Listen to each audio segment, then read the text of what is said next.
Oi, gente. Vamos voltando aqui no nosso estudo com a qualidade no atendimento, a excelência no atendimento, como eu gosto de chamar. Então, vamos lá. Bom, o que envolve a prestação de um serviço com qualidade, né? Ela envolve várias coisas. Não basta só você se focar no servidor, certo? O ambiente tem que ser adequado, a realização das atividades tem que ser satisfatória. Tem uma série de fatores que precisam ser observados para que a gente possa alcançar a qualidade no atendimento, tá bom? Então, o que é a qualidade do atendimento? A qualidade do atendimento é você ouvir, entender, antecipar as necessidades do consumidor. Aqui eu coloquei consumidor, mas porque o consumidor ele é atendido de forma, né, geral, mas na verdade a gente pode sempre chamar de usuário ou cidadão usuário. Então é entregar para o usuário sempre igual e de preferência acima do que ele espera. Difícil, né, gente? Difícil porque cada um tem sua expectativa, porque às vezes a gente, por problemas legais, não pode entregar o que o usuário espera, mas a gente tem modos de fazer com que isso fique mais próximo do ideal, né? Vamos ver como é que a gente faz isso. Como eu estava falando, o nível de satisfação do usuário, ele é difícil de medir, é uma coisa que varia, né? Tem gente que, lá no cartório mesmo, tem gente que chega e fala, olha, nossa, eu nunca fui atendido tão bem assim num órgão público, muito obrigada. E tem gente que fala assim, ai, meu Deus, que saco, ter que fazer isso para votar, mas agora eu ainda tenho que esperar. Então, é muito difícil você medir a satisfação do usuário. Então, o que acontece? Quanto maior a expectativa, menor a possibilidade de satisfação e de encantamento. É muito difícil, né? E a percepção que o cidadão tem do atendimento é aquele que é determinante para a imagem da instituição. Então, como ele sai do atendimento, é a imagem que a instituição está passando para ele. Né? Eu pus aqui uma charge do Snoopy que eu acho que traduz bem isso, né? O Charlie Brown fala que o Snoopy quer devolver o livro que ganhou de Natal porque o herói é um gato e ele não gosta de gatos, né? E o que ele desejaria? Ele queria um livro em que todos os gatos fossem comidos por um jacaré na primeira página. Quer dizer, a expectativa do Snoopy é muito alta. Né? É um nível difícil de você alcançar, tá bom? Vamos falar um pouquinho na diferença entre atendimento e tratamento. O tratamento, ele faz parte do atendimento. O atendimento, ele é a operação que visa satisfazer as demandas de informação, de produtos ou serviços pelo cidadão, ou seja, a solução efetiva da necessidade da pessoa. Isso é o atendimento, é a operação que o servidor faz. Já o tratamento é como ele faz esse atendimento, é a forma como a pessoa é recebida e atendida. Se refere ao bem-estar, ao tratamento gentil, cordial, não se refere ao objetivo, mas à forma como ele é atendido. E quais são os elementos do bom atendimento? Competência, em primeiro lugar, pessoas capacitadas, recursos tecnológicos condizentes com o que se precisa. Confiabilidade, cumprimento de prazo e horário previamente estabelecido. Então, se está lá no site do TRE que o cartório abre ao meio-dia, o cartório tem que abrir ao meio-dia em ponto, né? Se você vai num órgão e na carta de serviços que a gente conversou no outro bloco, se a carta de serviços diz que a certidão ela vai ser expedida em 5 dias úteis, em 5 dias úteis essa certidão tem que estar expedida, tá bom? É a confiança que a pessoa tem na administração pública. Credibilidade é honestidade no serviço oferecido. É você passar para o usuário aquilo que realmente vai ser feito, aquilo que realmente acontece. Segurança, garantia do sigilo das informações pessoais. Então, quando o usuário ele vai num órgão que precisa preencher um cadastro com endereço, com telefone, gente, o usuário ele precisa ter certeza de que aquilo não vai ser vazado para algum lugar que não seja do interesse dele, tá? E que não vá ser invadido e nada disso. Acessibilidade é o fácil acesso aos serviços e aos profissionais. Então, o órgão tem que estar localizado num local adequado ou com vários pontos adequados, próximos ao usuário, por exemplo. Comunicação, clareza nas instruções e respostas oferecidas, tá bom? Então, é assim, é a facilidade com que as informações são passadas para o usuário. Continuando aqui, elementos do bom tratamento agora. A gente falou antes dos elementos do bom atendimento. Lembra que eu falei que tem diferença entre atendimento e tratamento? Então, esses são os elementos do bom atendimento. Agora, elementos do bom tratamento. Presteza é a demonstração do desejo de atender, valorizando a solicitação do cidadão, tá? Você atender querendo resolver o problema dele mesmo. A cortesia é a educação, né, gente? É o respeito, é a cordialidade. Flexibilidade, a capacidade de lidar com situações não previstas. É claro que nos órgãos públicos a gente tem as normas, mas dentro daquelas normas a gente tem que ter uma flexibilidade de caso a caso, né? Então tem coisas que não são previstas ou coisas que são previstas, mas que a gente tem autorização para flexibilizar na medida do possível, né? Então, a efetividade, ela ocorre quando o cidadão recebe, além de um bom atendimento, ou seja, quando o problema dele está resolvido, um bom tratamento. Ele também quer isso e também é direito dele, tá bom? Isso está lá na lei que a gente viu, certo?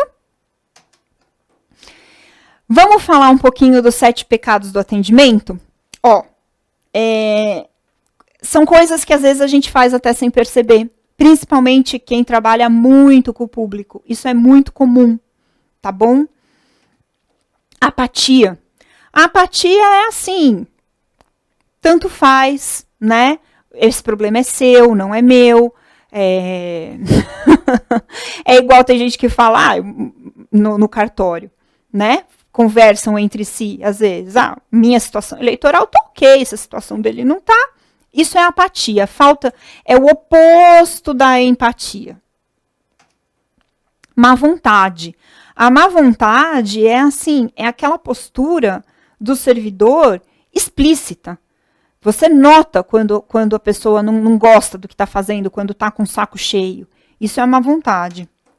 Frieza. A frieza também é parecida, né? Demonstra que o atendente não se importa e que a frieza ela é um pouquinho diferente da apatia, porque ela é mais demonstrada ainda na comunicação não verbal da pessoa. Você nota que aquela pessoa está com um olhar frio para você, que aquilo não tá afetando, né? Eu coloquei aqui atentar, porém, para o distanciamento razoável. Porque, gente, a gente tem que ter, né? Às vezes a pessoa chega lá por algum motivo, nervosa, chorando. Você não vai chegar chorando junto com a pessoa e falar, meu Deus, que coisa horrível que está acontecendo com você. Você tem que ter um certo distanciamento. Isso não quer dizer que a pessoa é fria, só quer dizer que a pessoa é profissional, tá? Então, são coisas diferentes. Arrogância. A arrogância é você demonstrar que você sabe mais que o outro, que você é superior ao outro porque você tem um conhecimento que o outro não sabe. Isso é errado, né? Então, você tem que saber ouvir, você tem que ser firme nas orientações, mas você tem que ser respeitoso, mas você não pode ser arrogante, você não pode tentar diminuir o outro só porque você sabe o que está falando e ele, ao seu ver, não. Robotismo. Isso aqui é comum. Isso aqui eu tenho que falar que é comum. Porque, assim, você fala 1000 vezes a mesma informação, né? Lá no cartório eleitoral, mesmo no atendimento telefônico, são muitas vezes, quais são os documentos? Comprovante de residência, documento com foto, título de eleitor, não sei o que, não sei o que, não sei o que. A gente tem que tomar cuidado, porque é muito desagradável quando a gente é atendido por uma pessoa que parece um robô falando sempre a mesma coisa.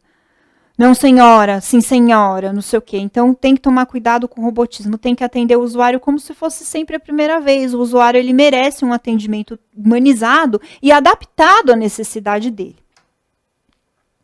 A inflexibilidade. Eu já falei de flexibilidade um pouco atrás, então é aquilo lá, né? É aquele atendente que não flexibiliza nenhuma regra. Tem que analisar cada situação. Por exemplo, lá no cartório eleitoral, a gente atende mediante agendamento. Vamos supor que o cartório esteja relativamente tranquilo, chegue lá uma grávida de 9 meses, precisando resolver a situação dela eleitoral, porque no dia seguinte ela vai viajar, de repente, para fazer o parto dela. O que você vai fazer? Você vai mandar ela para casa, tentar agendar na internet? Eu acho que é uma regra que eventualmente dá para flexibilizar, né? Então, a gente precisa ter, como dizem, esse jogo de cintura, porque apesar da gente ser profissional, a gente é humano, e quem está do outro lado também, né? Jogo de responsabilidades. Isso aqui acontece muito no serviço público. Sabe aquele negócio? É no guichê ao lado? É no guichê ao lado? É isso. Então, quando o atendente se defronta com uma situação difícil, uma situação, um problema que ele não pode resolver, ele vai passando para os outros servidores, né? Qual é a sensação desse usuário? De que ninguém sabe nada, de que é tudo uma bagunça, e ele se sente abandonado. Então, o que a gente faz nesse caso? A gente fala, olha, eu não sei resolver a sua situação, eu vou procurar saber, aguarde um pouco, eu vou te passar e venha com a solução, ou passe para alguém que saiba a solução. Explique para o usuário o que está acontecendo. Não tente esconder nada. Não é para esconder, não é para fingir, não é para enganar. Tem que ser tudo transparente, mas tem que ter uma motivação de resolver o problema, não ficar jogando para o outro. Então, a gente falou dos 7 pecados do atendimento e agora a gente vai falar dos princípios do bom atendimento. Claro que tem uma coisa ligada à outra. A gente já falou da confiabilidade, né? Que é a capacidade de cumprir o que é a função da organização. Empatia, que é o oposto da apatia, né? Então, é o servidor efetivamente se colocar no lugar da pessoa que recebe o atendimento. Segurança, que é a gente passar com cortesia a sinceridade, a competência, não esquecer da transparência, é aquilo que eu estava falando anteriormente. A aparência física, né? Não só do profissional, mas também dos equipamentos e das instalações. Então, um lugar com lâmpada queimada, com a parede suja, com os computadores com os fios todos, milhares de fios enroscando na perna do usuário, tudo isso conta, a gente não pode esquecer, e isso é uma coisa que eu falo muito lá no meu cartório, a nossa imagem é a imagem do órgão, é isso que a gente leva. Vocês não veem, por exemplo, no poupa-tempo, todo mundo uniformizado, bonitinho, tal, não sei o quê, isso conta, tá bom? Resposta, é a boa vontade que o profissional manifesta em ajudar o cidadão. Então, tem muito a ver com a transparência, né? Ele falar o que está acontecendo e se propor a ajudar. Vamos falar um pouquinho de atendimento de pessoas com deficiência? Bom, O que significa pessoa com deficiência ou mobilidade reduzida?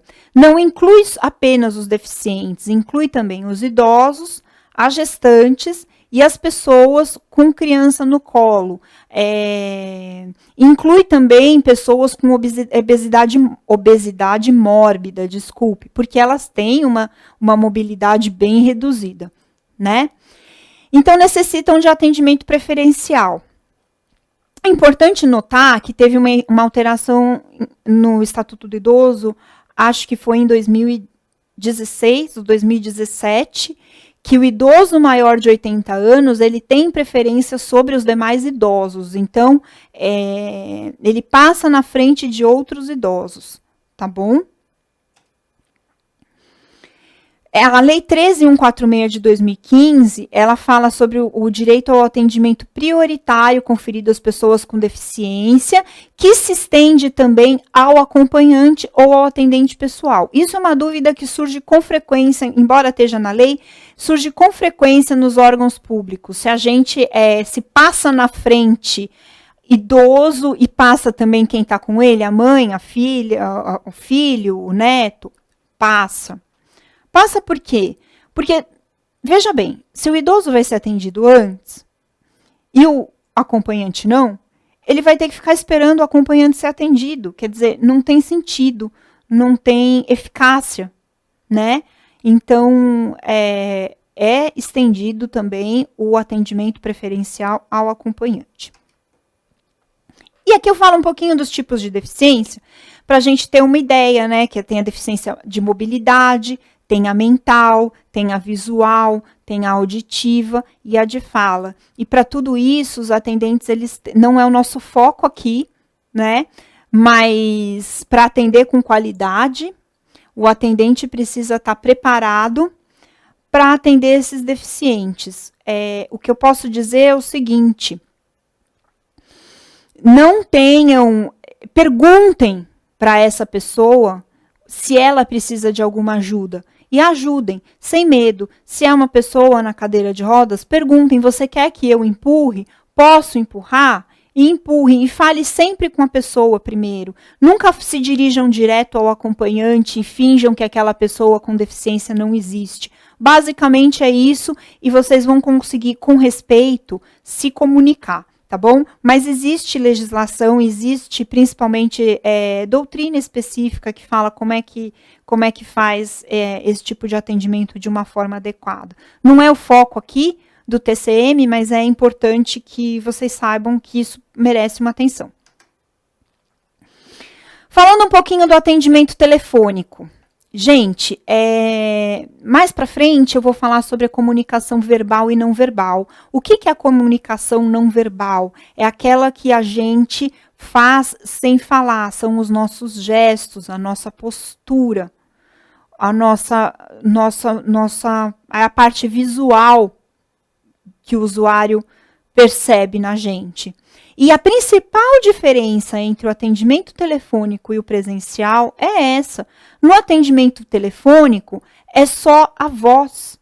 Não há comunicação não verbal. Então, por isso, a gente tem que dar uma atenção especial à voz, à palavra no atendimento telefônico, porque é a única coisa que o usuário vai ter contato.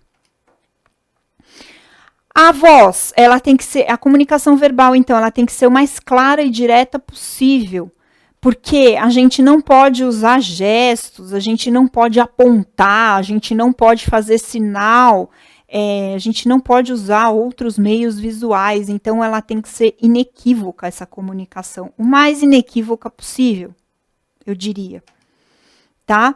A gente tem uma maior necessidade de ouvir o interlocutor. Porque, assim como a gente não está vendo o usuário também não está vendo a gente, então a gente também precisa ouvir mais o que o usuário está falando. Para poder tentar entender melhor. A gente também não está vendo os gestos dele, não está vendo nada, né? É muito importante saber sintetizar o que foi dito. Então, a pessoa às vezes fala um monte de coisa e você tem que saber resumir tudo aquilo que foi dito. Isso é bem importante, né? Então, como é que a gente inicia o atendimento telefônico? A gente não atende falando alô, ou boa tarde, quem gostaria, ou qualquer coisa do tipo. Primeira coisa, a gente informa o órgão e o setor, depois o nome e depois o cumprimento. Então, por exemplo, Tribunal de Contas do Município de São Paulo, setor de RH, Thaís, bom dia, por exemplo, tá bom? Conforme o caso. É importante tratar com quem a gente está falando pelo nome, porque senão fica uma coisa muito distante, fica uma coisa muito impessoal. Então, é importante falar, né, perguntar com quem eu falo. Ah, dona Maria, então, pois não sei o quê, tá? Verificar se compreendeu o que foi dito pelo interlocutor. Então, muitas vezes, eu vou dar o exemplo de novo da Justiça Eleitoral, que é a experiência que eu tenho. Muitas vezes a gente atende o eleitor que fala assim, eu quero fazer aquele negócio de colocar o dedo, e a gente fala, entendi, o senhor quer fazer a biometria? Sim, quero. Ou tem gente que liga e fala, eu quero fazer aquela geografia. Ah, o senhor quer fazer a biometria, o senhor quer fazer sua identificação biométrica na Justiça Eleitoral? Sim. Então, a gente verifica se é realmente aquilo que a pessoa quer. Eu quero aquele papel, eu preciso do papel para levar para a Polícia Federal. Entendi, o senhor precisa de uma certidão de quitação? Né? É assim, a gente confirma com a pessoa. Procure retornar as ligações. Às vezes a gente tem um recado na nossa mesa e se a gente não retorna, dá a impressão que o órgão não está dando importância para o usuário, o que não é verdade, né? Então, mesmo que já tenha atendido o mesmo tipo de ligação, atenda como se fosse a primeira vez. É aquela questão do robotismo. Robotismo. Tá? Então, a gente fala a mesma coisa, quais os documentos, qual o horário de atendimento, se funciona no fim de semana, se não funciona no fim de semana. Então, a gente tem que falar de uma forma como se estivesse sendo a primeira vez que a gente falasse todas aquelas informações. Tá bom? Continuando aqui em atendimento telefônico, para suprir a falta do contato visual, o que a gente faz? A gente tem que falar de forma calma, natural e agradável, né? Para que o interlocutor ele possa se sentir respeitado. A gente tem que ter muito cuidado com a dicção, porque quando a gente está só ouvindo, a gente não está vendo a movimentação dos lábios, é mais difícil entender o que o outro está falando. A gente tem que usar um tom de voz que transmita segurança, compromisso e credibilidade. Então, se você sabe o que está falando, você tem que transmitir essa segurança, tá? Você tem que usar a língua portuguesa corretamente, com todas as concordâncias, todas as regências, todos os plurais, corretamente. Mantenha o interlocutor sempre informado, se necessitar se afastar da ligação. Já viram quando você está no telefone e alguém fala assim, a linha vai ficar muda, mas eu estou por aqui? Então, a mesma coisa, eu vou me afastar um pouco porque eu vou entrar em contato com o meu colega, daqui a pouco eu volto, por favor, aguarda na linha. Né? E demonstrar sempre que está atento, usando feedback, falar sim, claro, entendo, certo? O que a gente tem que evitar no atendimento telefônico? Deixar o telefone tocando, sem atender, deixar a pessoa esperando muito tempo na linha, se for o caso, se você não conseguir achar a solução para aquele problema da pessoa, você pega o telefone, pega o contato e fala, olha, eu estou procurando a solução para o seu problema, posso te ligar daqui a pouco, eu posso te ligar em meia hora? Não deixar ela na linha, esperando. A gente não pode confiar na memória. Sabe quando você atende um telefonema? Ah, é o João para fulano, ele está precisando não sei o que, tal, não sei o que. Não. Anotar. Quem ligou, qual é o setor que ligou, com quem quer falar e qual é o assunto, de preferência, tá bom? A gente não pode interromper o interlocutor ou falar simultaneamente. Às vezes, a gente já sabe o que ele vai falar. Né? A gente já sabe o que ele quer perguntar e às vezes ele demora, ele fica procurando as palavras para falar do modo correto, qual é aquele documento. Mesmo que você saiba, deixa ele falar. É muito desagradável a gente interromper, porque a gente está com pressa, é verdade, mas é muito desagradável a gente interromper. Mais desagradável ainda, manter conversa paralela. Sabe quando a pessoa está falando e você já sabe o que ela vai falar e você fica conversando com o seu colega, viu? Pega aí e tal, não sei o quê. Não deve ser feito. Fazer ruído, comer o bebê durante a conversa, isso aqui meio óbvio, né, gente? E também não devemos desligar antes do interlocutor, porque dá a impressão que a gente bateu na cara dele. Então, pergunta, você precisa de mais uma informação? É só isso? Até logo, obrigada. Ele vai falar até logo. Você espera ele desligar para você desligar também, tá? E evitar, aqui é não utilizar, né, gente? Não. Não utilizar o gerundismo apenas quando necessário. O gerundismo é você utilizar o gerúndio. Eu vou estar entrando em contato, eu vou estar tirando sua certidão. É no futuro. Eu vou tirar sua certidão, eu entrarei em contato com o senhor, tá bom? O gerúndio ele só serve para falar sobre uma ação de continuidade, então ele deve ser usado sim, mas de modo correto, tá bom? Bom, gente, vamos encerrar aqui com o atendimento telefônico. Obrigada por mais um bloco. No próximo, a gente vai falar de comunicação, tá bom? Até mais.